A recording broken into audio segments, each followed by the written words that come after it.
Bonjour à tous, pasteurs, serviteurs de Dieu et autres ministères dans le service du Seigneur, chers frères et sœurs, si vos épouses sont avec vous, c'est une joie pour moi de partager l'Évangile avec vous pour cette troisième conférence de Bâtir. Nous avions eu 2 conférences déjà et je suis sûr qu'il y a bien des choses qui ont pu se passer dans votre vie, bien de défis, de challenges, de confrontations, d'encouragements et de bénédictions. Et nous allons continuer sur cette lancée. Nous avons posé un fondement durant la première conférence, si vous vous rappelez, et si vous avez bien sûr écouté ou visualisé la première conférence. Et nous avons commencé pendant la deuxième conférence à bâtir sur ce fondement. Et aujourd'hui, bien sûr, nous allons continuer à bâtir sur ce fondement pendant cette troisième conférence. Je crois fermement dans mon cœur que c'est un temps spécial pour que le Saint-Esprit éclaire l'Église et la prépare pour le jour de son avènement.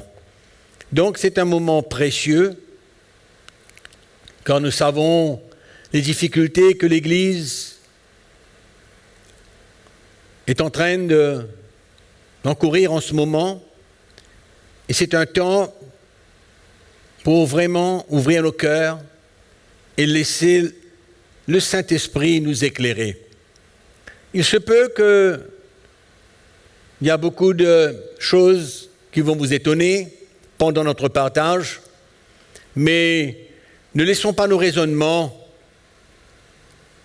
primer, mais laissons le Saint-Esprit nous convaincre. Et quand l'Esprit de Dieu emmène cette conviction, nous aurons gagné. Et si nous l'acceptons, bien sûr que cela va nous aider à mieux servir le Seigneur. Donc pendant cette première session, et bien sûr pendant toute cette conférence, toutes les sessions que nous aurons, nous parlerons sur la Nouvelle Alliance. Un sujet tellement vaste, tellement important pour l'Église, pour le peuple de Dieu et même pour les serviteurs de Dieu. Nous avons terminé la deuxième conférence en parlant un peu sur l'Ancienne Alliance et la Nouvelle Alliance. Nous avions eu un avant-goût de la Nouvelle Alliance et cette conférence va nous permettre de parler en profondeur sur la Nouvelle Alliance. Car je pense qu'il y a beaucoup de points noirs au sein de l'Église, dans la pensée des pasteurs concernant cette alliance. Et je prie que le Saint-Esprit puisse nous éclairer, car il veut emmener l'Église, emmener la lumière pour l'Église concernant cette alliance pour le bien-être du peuple de Dieu. Donc, laissez-moi vous dire que j'ai été moi-même très surpris quand la lumière de l'Évangile est venue à mon cœur concernant cette alliance. Cela m'a bien secoué, car j'avais des compréhensions que j'avais apprises. J'avais une certaine compréhension sur la Nouvelle Alliance, mais je rends grâce à Dieu que l'Esprit du Seigneur a pu saisir mon cœur pour m'éclairer, me montrer clairement la différence entre l'Ancienne Alliance et la Nouvelle Alliance et ce cadeau si merveilleux que le Seigneur nous donne de vivre sous la Nouvelle Alliance, nous, le peuple de Dieu, nous, les chrétiens, qui avons été rachetés par le sang de Jésus-Christ.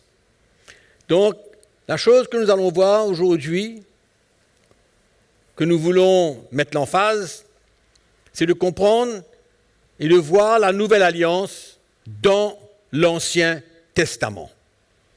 La nouvelle alliance dans l'Ancien Testament. Et nous allons tout de suite regarder bien sûr à la promesse que Dieu a faite à Abraham. Vous savez certainement que l'Éternel a eu pas mal de rencontres avec cet homme, Abraham, mais elle se résume à une promesse concernant deux choses, concernant deux alliances.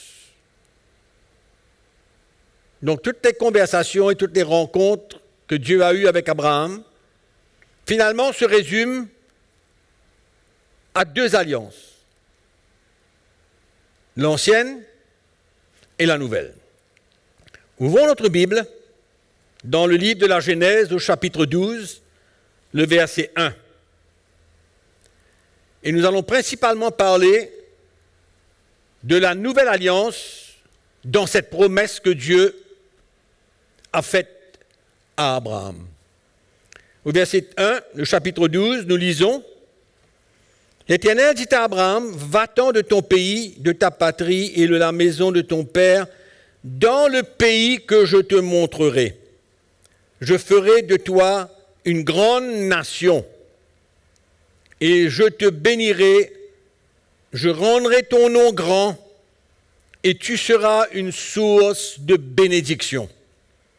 Je bénirai ceux qui te béniront, et je maudirai ceux qui te maudiront, et toutes les familles de la terre seront bénies en toi. » Amen. Extraordinaire. Je donnerai le pays à ta postérité, le peuple d'Israël. Nous voyons ça dans le verset 7. L'Éternel apparut à Abraham et lui dit, « Je donnerai ce pays à ta postérité. » Et Abraham bâtit là un autel à l'Éternel qui lui était apparu. Amen. Donc nous voyons dans le verset 1 à 4 et dans le verset 7 concernant Israël. Comme quoi que Dieu avait promis à Abraham qu'il donnerait à sa postérité un pays. Et ce pays, il la donnerait à une grande nation. Et nous savons que cela parle de la nation d'Israël. Ouvrons notre Bible dans le chapitre 15, le verset 7. L'Éternel lui dit encore, « Je suis l'Éternel qui t'ai fait sortir d'Ur en Chaldée pour te donner en possession ce pays. » Amen. Et dans le verset 18, en ce jour-là, l'Éternel fit alliance avec Abraham. Et il dit, « Je donne ce pays à ta postérité. » Donc il répète la même chose que nous avons vu dans le chapitre 12 au verset 7. Donc il dit, je te donne en possession ce pays et je donne ce pays à ta postérité. Et là, il est en train de parler dans le naturel. C'est-à-dire, cette première promesse, concerne premièrement Israël dans le naturel. Israël dans le naturel. Donc il y a la nation d'Israël, il y a le peuple d'Israël et il y a le pays d'Israël qui existe bien sûr encore aujourd'hui. Amen. Donc Genèse chapitre 13, verset 14.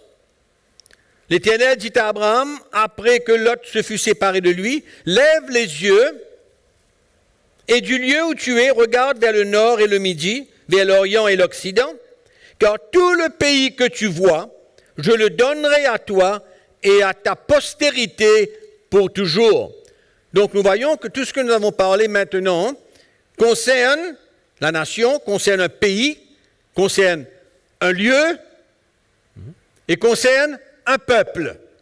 Je te donnerai à toi et à ta postérité. Amen. Et nous allons voir cette postérité plus tard, parce qu'elle est très très importante.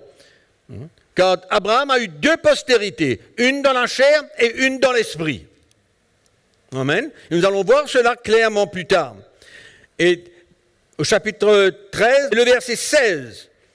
Je rendrai ta postérité comme la poussière de la terre, en sorte que si quelqu'un peut compter la poussière de la terre, ta postérité aussi sera comptée. Lève-toi, parcours le pays dans sa longueur et dans sa largeur, car je te le donnerai. Amen. Donc, tu n'as plus de doute concernant la promesse que Dieu a faite à Abraham, concernant, premièrement, un peuple, une nation, et deuxièmement, un pays. On est d'accord? Ça, c'est la première partie de la promesse que Dieu a faite avec Abraham. Allons voir la deuxième partie de cette promesse. La deuxième partie de cette promesse. Tournons au chapitre 12 et relisons le verset 1. L'Éternel dit à Abraham, va-t'en dans ton pays, de ta patrie, de la maison de ton père, dans le pays que je te montrerai. Je ferai de toi une grande nation. Nous avons vu. Et je te bénirai et rendrai ton nom grand, et tu seras une source de bénédiction. Tu seras une source de bénédiction. Ça, c'est la deuxième partie de cette promesse. Et il continue, je bénirai ceux qui te béniront, je maudirai ceux qui te maudiront, et toutes les familles de la terre seront bénies en toi. Là, ce n'est plus Israël, ce n'est plus la nation d'Israël, mais là, ça s'élargit. On voit que ça s'élargit. Il dit, et toutes les familles de la terre seront bénies en toi. Évidemment que l'Éternel parle d'un autre peuple, pas du peuple d'Israël, mais d'un autre peuple. Et cet autre peuple que le Seigneur parle concernant cette promesse, concerne toutes les nations de la terre.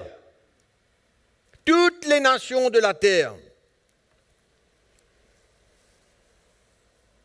Donc, toutes les familles de la terre seront bénies en toi. Genèse 15, verset 4. Alors la parole de l'Éternel lui fut adressée ainsi.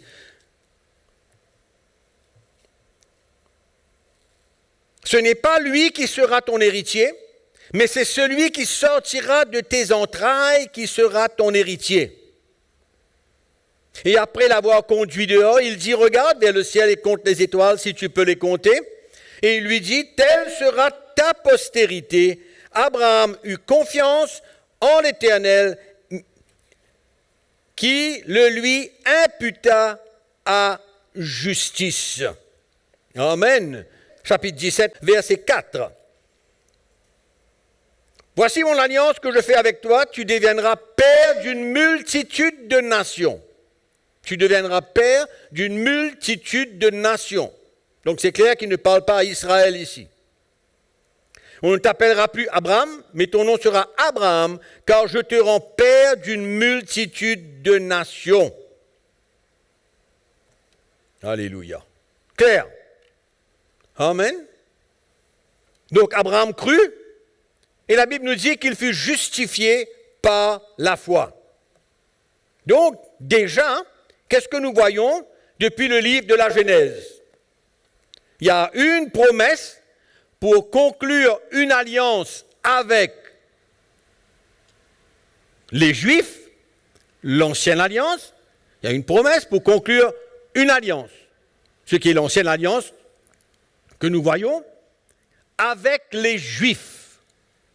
Je répète, une promesse pour conclure une alliance, l'ancienne alliance avec les Juifs, qui deviendraient son peuple et qui posséderont le pays. Amen. La première partie de la promesse.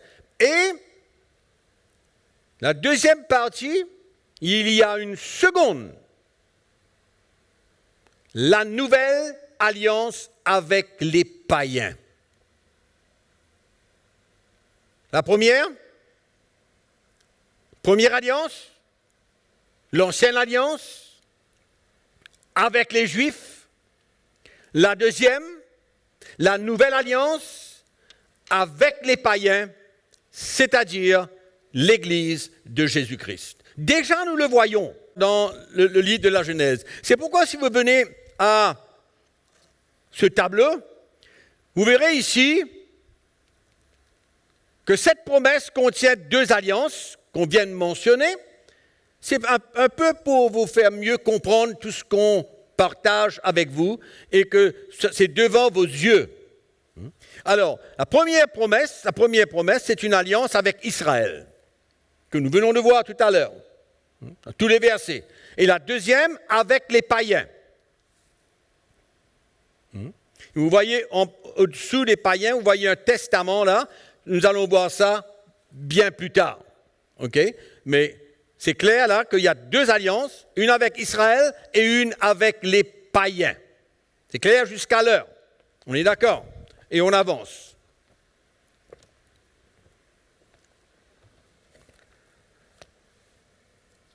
Donc cette première promesse, comme nous voyons, concerne une alliance avec le peuple d'Israël. Et cette alliance, elle est toujours en vigueur aujourd'hui. Nous le savons. Maintenant, elle est en vigueur depuis l'entrée du peuple d'Israël dans le pays de Canaan. C'est l'Israël d'aujourd'hui. Et cette alliance a débuté là. Et nous savons très bien que ce pays avait des limitations bien précises, données par l'Éternel Dieu lui-même. Et si vous lisez bien le livre d'Exode, ainsi de suite, vous verrez que Josué avait fait le partage aux 12 tribus d'Israël selon les instructions bien définies par Dieu lui-même. Et la deuxième promesse est en faveur des païens pour un temps futur. Pour un temps futur. Environ 2000 ans après. Lorsque Jésus viendrait pour établir une alliance, c'est-à-dire une nouvelle, en mourant sur la croix pour sauver les pécheurs. Donc deux alliances, bien claires. Mais c'est la deuxième promesse qui nous intéresse aujourd'hui, parce qu'il y a beaucoup de doutes, d'incompréhension dans le cœur de beaucoup de chrétiens. Tournez avec moi dans le livre de la Genèse 21. Vous allez voir que la naissance d'Isaac est très importante. Genèse chapitre 21, verset 1. L'Éternel se souvient de ce qu'il avait dit à Sarah, et l'Éternel accomplit pour Sarah ce qu'il avait promis. Sarah devint enceinte et elle enfanta un fils à Abraham. Dans sa vieillesse, au temps fixé dont Dieu lui avait parlé. Abraham donna le nom d'Isaac au fils qui lui était né, que Sarah lui avait enfanté. Abraham circoncit son fils Isaac, âgé de 8 jours, comme Dieu le lui avait ordonné. Abraham était âgé de 100 ans à la naissance d'Isaac. Romains chapitre 9. C'est une promesse clé de l'Éternel. Romains chapitre 9. Nous allons un petit peu dans le Nouveau Testament de temps en temps pour le moment. Mais plus tard, nous allons aller réellement dans le Nouveau Testament.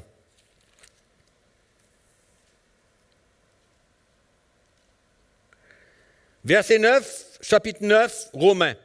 Voici en effet la parole de la promesse. La parole de la promesse. Je reviendrai à cette même époque et Sarah aura un fils. Et Sarah aura un fils. C'est la parole de la promesse.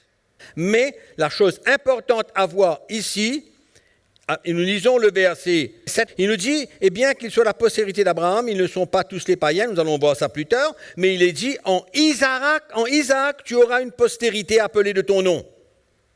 En Isaac, tu auras une postérité appelée de ton nom. C'est important de comprendre pourquoi l'Éternel dit cela. Abraham, il avait deux postérités. Premièrement, Ismaël, que nous savons, né selon la chair. Et Abraham vient lui dire, ce n'est pas Ismaël qui est le fils de la promesse. C'est Isaac qui est le fils de la promesse. Ce n'est pas Ismaël. En Isaac, ton fils, tu auras une postérité. Pas Ismaël, mais Isaac. Romains 9, 6. Ce n'est point à dire que la parole de Dieu soit restée sans effet, car tous ceux qui descendent d'Israël ne sont pas Israël. Et bien qu'ils soient la postérité d'Abraham, ils ne sont pas tous les enfants. Ils ne sont pas tous ses enfants, mais il est dit, en Isaac, tu auras une postérité, appelée de ton nom. C'est-à-dire que ce ne sont pas les enfants de la chair qui sont enfants de Dieu, mais que ce sont les enfants de la promesse. Au fait, Dieu dit à Abraham, je te donnerai un fils, le fils de la promesse. Et c'est à travers lui que tu auras une postérité. À travers Isaac que tu auras une postérité, car les enfants de la promesse sont les enfants de Dieu issus de la nouvelle alliance. Déjà, Abraham se réfère ici à la nouvelle alliance.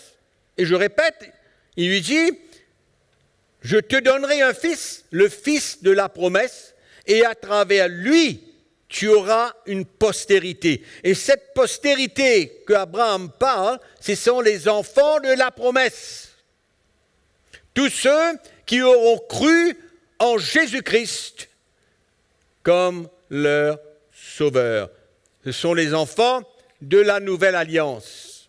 Les chrétiens de la nouvelle alliance. Les païens de la nouvelle alliance. Donc, pour vraiment mettre le point sur le i, Abraham a eu une postérité dans le naturel. On le sait très bien. C'est les enfants de la chair qui se réfère à Ismaël et sa descendance. Et il a eu aussi une deuxième postérité dans l'esprit de la promesse. Les enfants de la promesse issus de Isaac. Il faut bien faire la différence et bien comprendre, depuis le début, la promesse de Dieu à Abraham concernant le fils de la promesse, parce que c'est issu du fils de la promesse qu'il y aura une postérité, une descendance. Galates chapitre 4. Galates chapitre 4. Nous allons lire le verset 22 et 23. Nous avons déjà vu ça. Versets 23 et 24. Nous avons déjà vu ça dans la conférence précédente.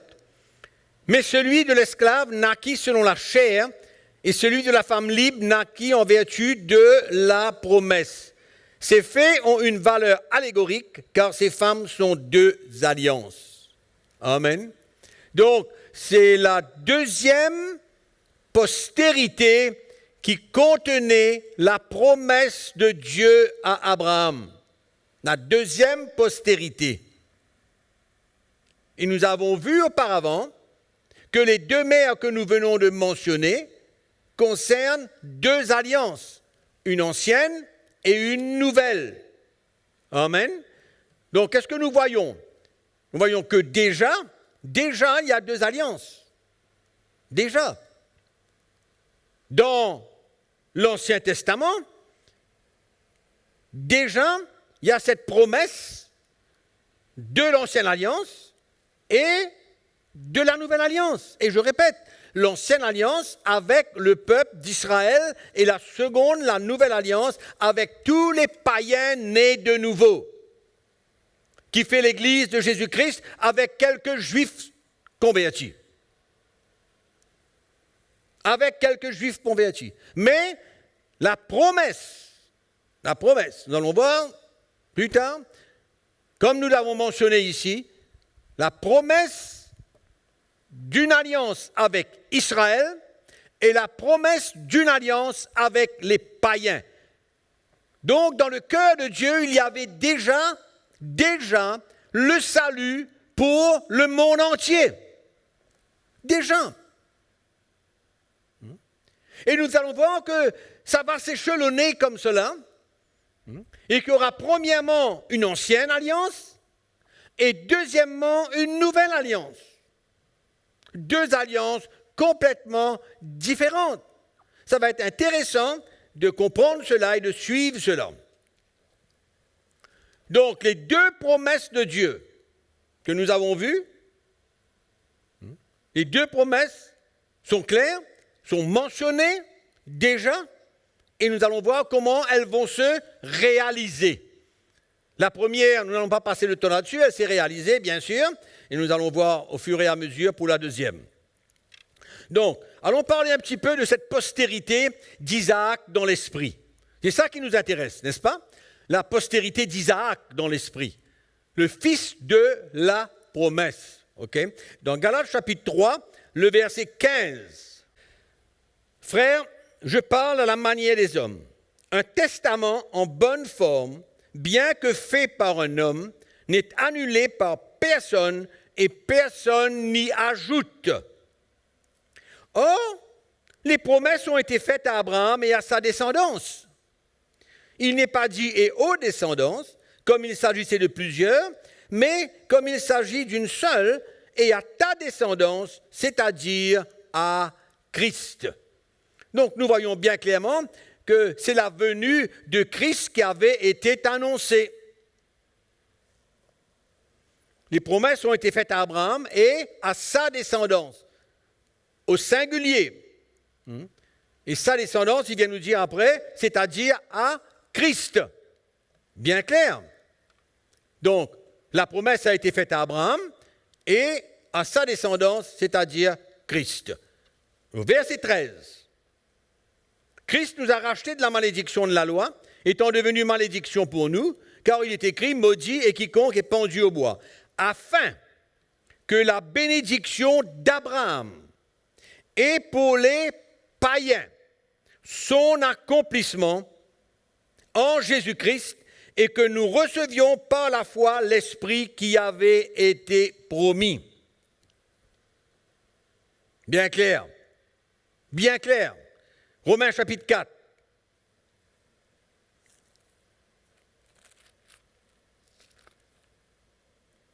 Romains chapitre 4. Nous allons lire le verset 10. Quand donc lui fut-elle imputée? Il parle de la foi fut imputée à justice à Abraham dans le verset précédent. Et là, il dit, quand donc lui fut-elle imputée? Était-ce après ou avant sa circoncision?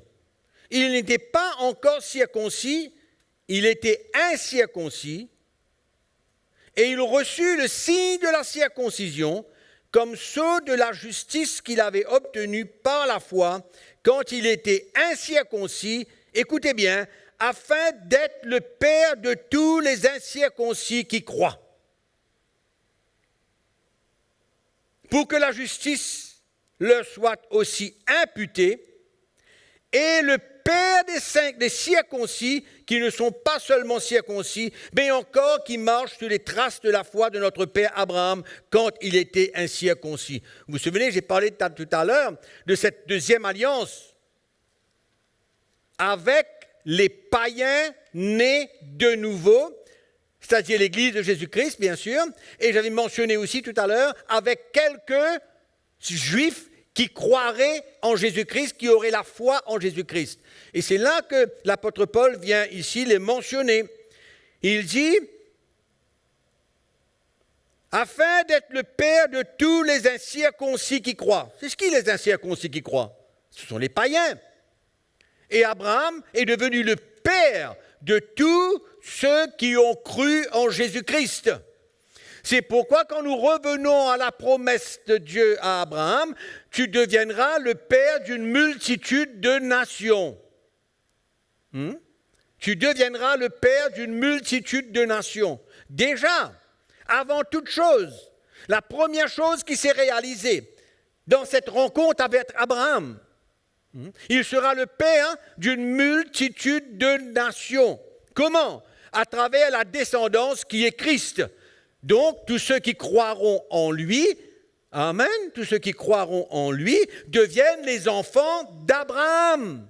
Donc, Abraham devient le père de tous ceux qui croiront en Jésus-Christ. Amen. C'est clair. Donc, il est le père de tous ceux qui de toutes les nations ont la foi en Jésus-Christ, et c'est eux qui sont, je le répète comme tout à l'heure, les enfants de la promesse. Les enfants de la promesse dont Abraham est le père. C'est merveilleux quand même, c'est extraordinaire que cette promesse se réalise en Jésus-Christ.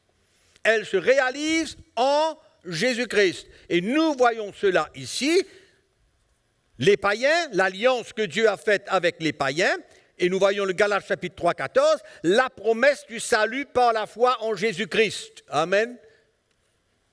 Quand Christ vient mourir sur la croix, verse son sang précieux. Amen. Et tous ceux qui croient en lui sont les enfants de la promesse que Dieu a faite avec Abraham concernant les païens ici dans Genèse chapitre 12.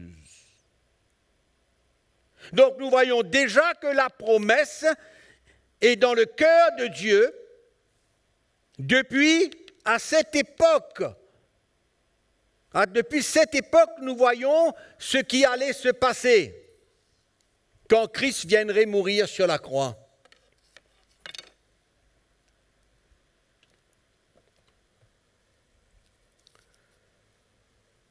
Donc, on retourne dans le livre des Romains au chapitre 9 cette fois, pour bien comprendre tout ce que l'apôtre Paul est en train de nous faire comprendre.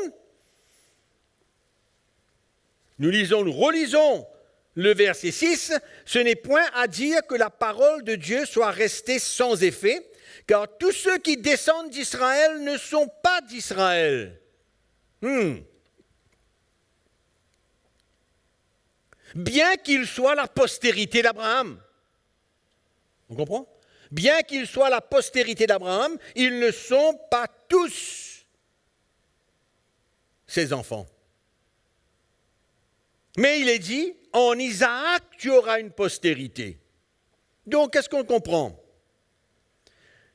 Il ne suffit pas d'avoir Abraham comme père dans la chair, ou grand-père dans la chair, ou un aïeul dans la chair, pour être un enfant de la promesse. Pour faire partie des enfants de Dieu. C'est ça que Paul dit ici. Ce n'est pas parce que Abraham est notre ancêtre et notre grand-père qu'on est un enfant de Dieu. Non. Seuls les enfants qui sont nés selon l'esprit de la promesse, qui deviennent des enfants de Dieu. Seuls ces enfants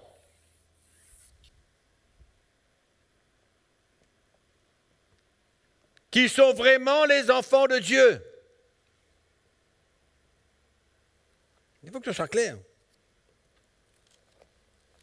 Donc seuls les enfants, selon l'esprit de la promesse, sont la descendance d'Abraham. Tout est dans Galates chapitre 4, verset 23. On a lu ça tout à l'heure, mais Paul relie cela ensemble.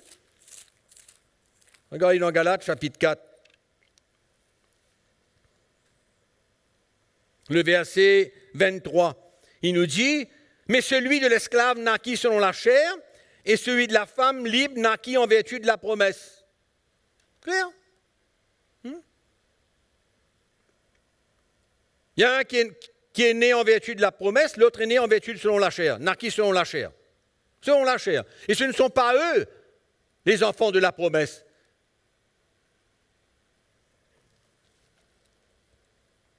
Mais les enfants de la promesse sont ceux qui sont nés selon l'esprit de la promesse. C'est eux qui sont la descendance d'Abraham.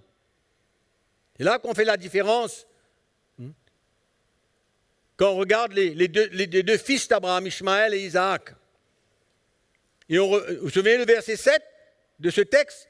En Isaac, tu auras une postérité.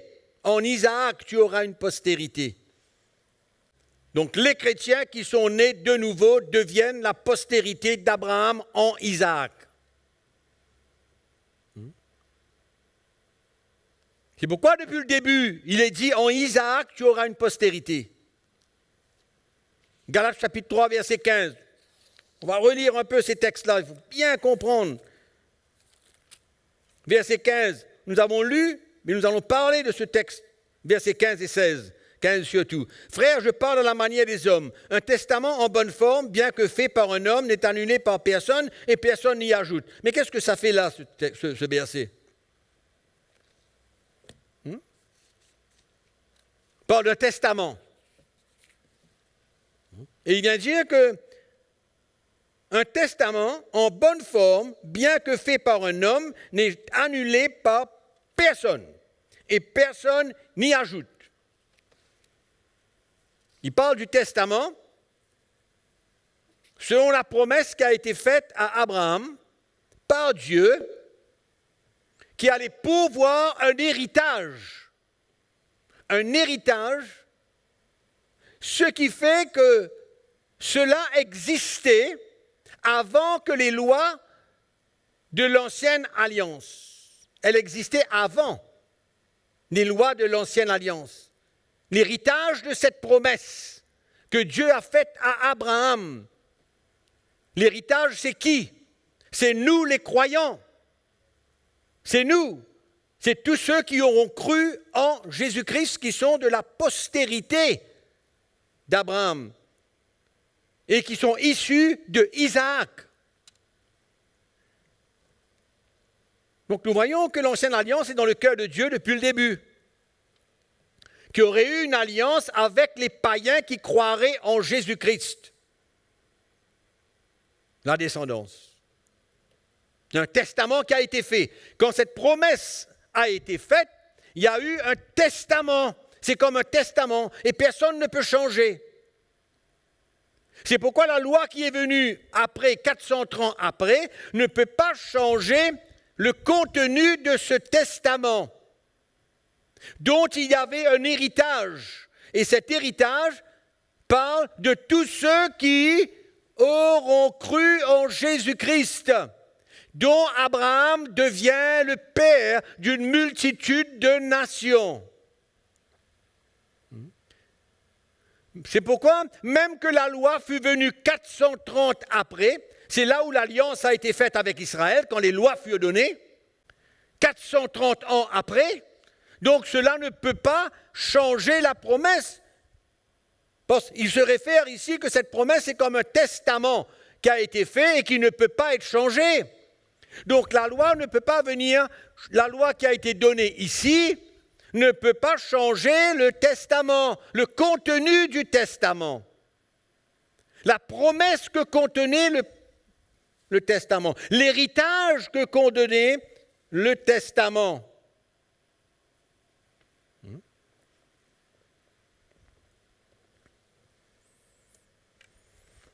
Galates chapitre 3, verset 17. Donc voyons le verset 15. Nous avons vu tout à l'heure le verset 16. Alors voici ce que je veux dire. Un testament que Dieu a confirmé antérieurement ne peut pas être annulé et ainsi la promesse rendue sans effet par la loi survenue 430 ans plus tard. Amen.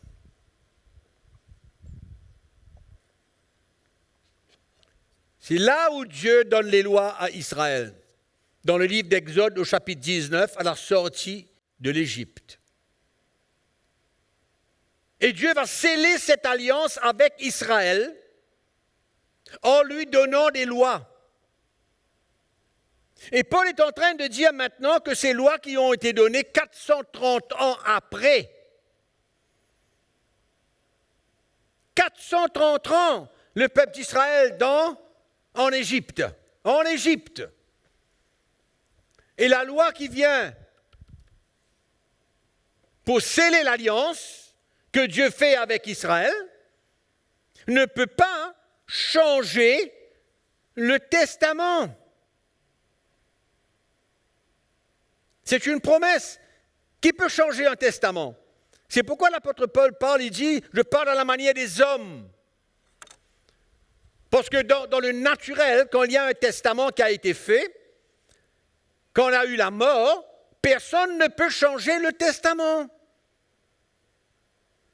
Pour venir montrer clairement qu'importe ce qui peut se passer après la promesse que Dieu fait à Abraham, ne peut pas changer le contenu du testament qui est une promesse de Dieu. Et cet héritage, ce testament, il va être ouvert, bien sûr, quand Christ va mourir sur la croix. Maintenant, qu'est-ce qui va se passer? Tous les païens qui vont croire en Jésus-Christ deviennent des enfants de Dieu. C'est ça la promesse. C'est ça l'héritage. Dieu dit à Abraham, tu seras le père d'une multitude de nations. Donc, voici ce que je veux dire. Il dit, un testament que Dieu a confirmé antérieurement ne peut pas être annulé, et ainsi la promesse rendue sans effet par la loi survenue 430 ans plus tard. Car si l'héritage venait de la loi, il ne viendrait plus de la promesse. Comprends? Si l'héritage viendrait de la loi, il ne viendrait plus de la promesse. Mais parce qu'il y a eu la promesse, qui est comme un testament, rien ne peut annuler ce qui a été promis. Rien ne peut annuler. C'est ça que Paul vient dire ici, pour nous faire comprendre clairement que rien ne peut changer cette promesse de Dieu à Abraham pour les païens dans une nouvelle alliance. Rien ne peut changer.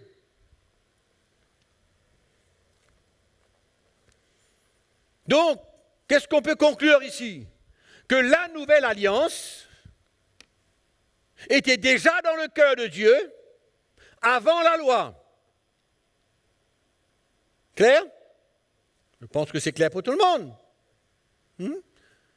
Donc, cette nouvelle alliance, elle était dans le cœur de Dieu ici, avant la loi que Dieu a donnée à son peuple Israël. On va voir plus tard pourquoi Dieu a choisi Israël. Pourquoi il fallait que Dieu fasse alliance avec Israël? Pour quelle raison?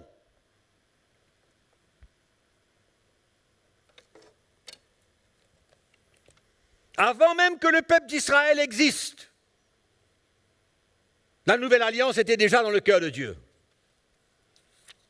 Avant. C'est clair. Donc, la croix de Jésus-Christ, l'Église de Jésus-Christ, existait déjà dans le plan de Dieu pour le salut des païens. Il y a eu premièrement Dieu avec les Juifs, Israël, et puis Dieu avec les païens. Et on va voir la raison. On va voir la raison.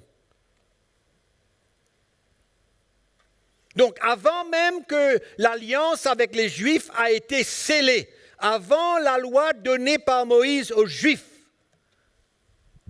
la venue de Jésus était déjà dans le cœur de Dieu. L'Église était déjà dans le cœur de Dieu.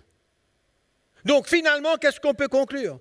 Que cette alliance avec les païens existait déjà avant l'alliance avec Israël. C'est clair. C'est absolument clair. C'est pourquoi le modèle de l'ancienne alliance, le modèle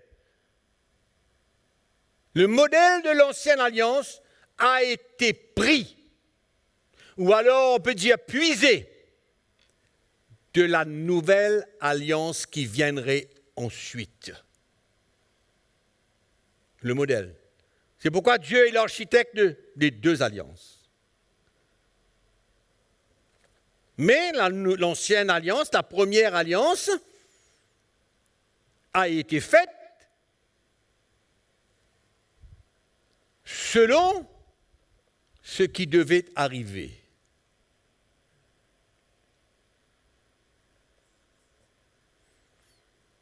Le modèle de cette alliance.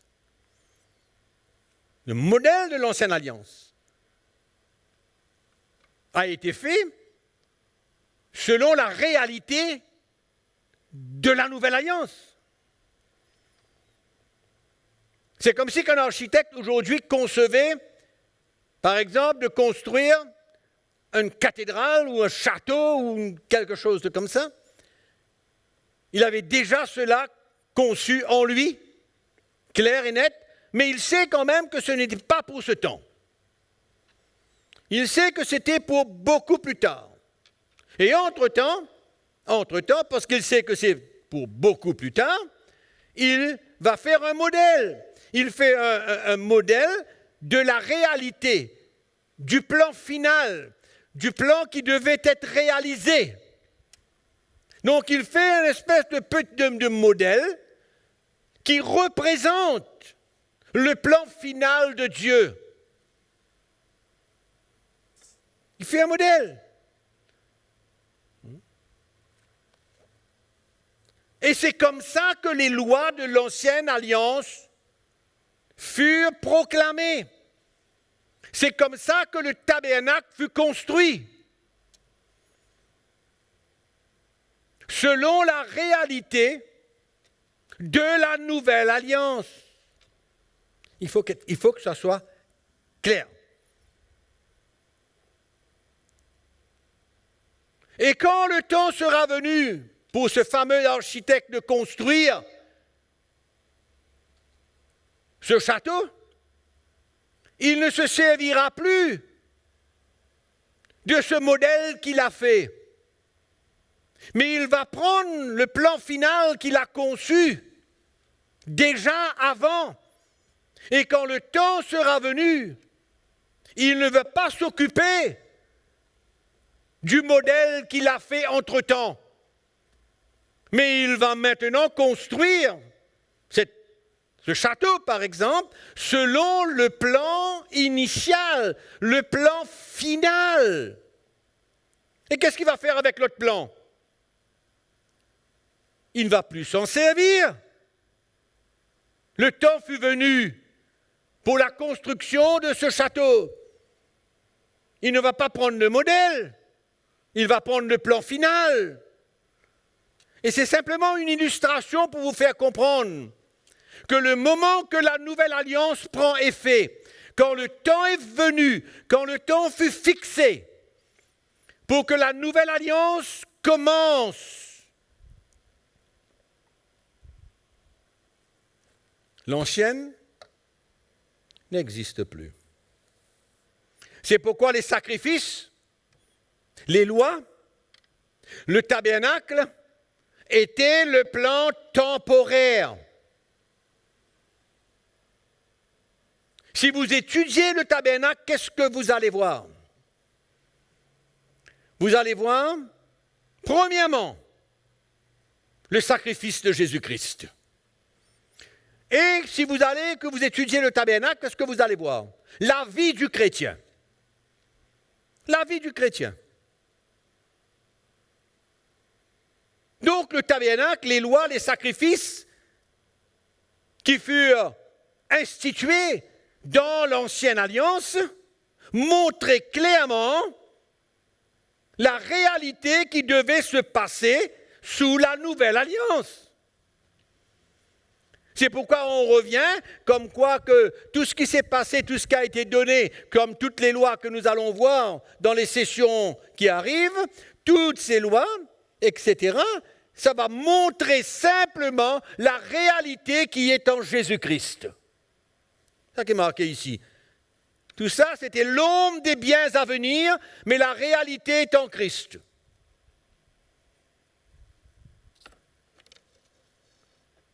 La réalité est en Christ. Donc, l'ancienne alliance a été établie sur le modèle de la nouvelle alliance. Et non pas le contraire. La nouvelle alliance n'a pas été faite selon l'ancienne alliance. Non, pas du tout.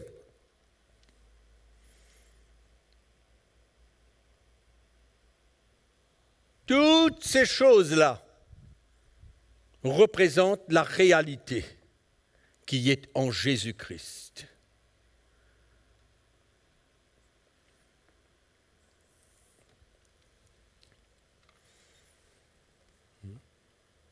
Bien clair. Donc ce n'est pas le contraire, ce n'est pas la nouvelle alliance qui a été établie sur le modèle de l'ancienne, mais c'est l'ancienne alliance qui a été établie sur le modèle de la nouvelle alliance. C'est-à-dire le sacrifice de Jésus, le sang versé à la croix, tout ce qui a été accompli sur la croix pour la vie du chrétien. Tout ça, c'est clair. Si vous étudiez le tabernacle, vous allez voir que c'est absolument clair. Et quand Dieu a donné à Moïse des instructions pour construire le tabernacle, c'était des instructions très, très précises, selon le plan de rédemption de l'humanité. Et selon la vie du chrétien, selon la nouvelle alliance, jusqu'au retour de Jésus. Peut-être qu'il y a beaucoup qui n'ont pas étudié le tabernacle, avec ses lois, les sacrifices, les sacrificateurs, etc. Nous allons voir au fur et à mesure.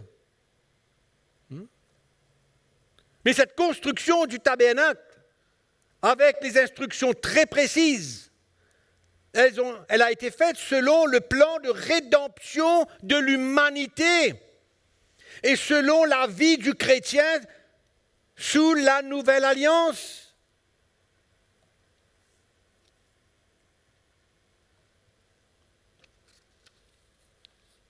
Clair. Galates chapitre 3. On ne va pas tarder à finir, on va lire rapidement un petit peu là. Galates chapitre 3, nous allons lire le verset 19. Toujours le Galates chapitre 3. Pourquoi donc la loi? Elle a été donnée ensuite à cause des transgressions, jusqu'à ce que vienne la descendance à qui la promesse avait été faite. Vous avez noté le mot « jusqu'à ». Elle a été donnée à cause des transgressions, jusqu'à ce que vienne la descendance. Nous avons vu cela tout à l'heure là, dans le livre des Romains, et même dans le livre de Galates au chapitre 16. Or, les promesses ont été faites à Abraham et à sa descendance. Et là, on voit jusqu'à ce que vienne la descendance à qui la promesse avait été faite. Donc, la loi a été donnée pour un but, que nous voyons ici, à cause des transgressions, mais jusqu'à ce que vienne la descendance à qui la promesse avait été faite. Elle a été promulguée par les anges au moyen de médiateurs. Or, le médiateur n'est pas médiateur d'un seul, tandis que Dieu est un seul.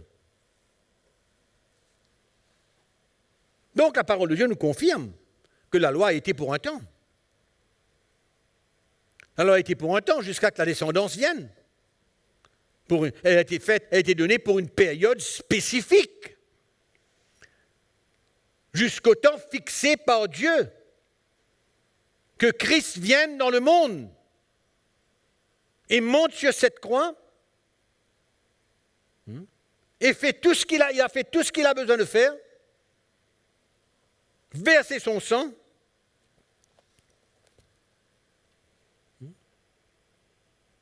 et à ce moment précis, qu'est-ce qui se passe avec la loi? Allons voir. Allons lire le verset 23. Avant que la foi vienne, nous étions enfermés sous la garde de la loi, en vue de la foi qui devait être révélée. Ainsi, la loi a été comme un précepteur pour nous conduire à Christ, afin que nous soyons justifiés par la foi. La foi étant venue, nous ne sommes plus sous ce précepteur. Mais comment être plus clair? Comment être plus clair? Nous ne sommes plus sous ce précepteur aussitôt que la foi fut venue. Clair. C'est pourquoi la nouvelle alliance n'est pas la continuation de l'ancienne, comme beaucoup de chrétiens ont tendance à croire. La nouvelle alliance, elle est nouvelle, absolument nouvelle. Une s'arrête et l'autre recommence. Une s'arrête et l'autre recommence. C'est ça que nous lisons dans le livre des Galates ici. Une fois que la foi est venue, nous ne sommes plus sous la loi. Quelle loi? Et on recommence encore, on revient à comprendre. Les lois données à Israël, que nous allons voir. Expliquer. Montrer qu'elles étaient pour un temps. Amen. On va s'arrêter là et on va continuer dans la prochaine session. On va continuer là où nous sommes arrêtés aujourd'hui. Et je vous souhaite bonne continuation et à la prochaine session. Que le Seigneur vous encourage et vous bénisse.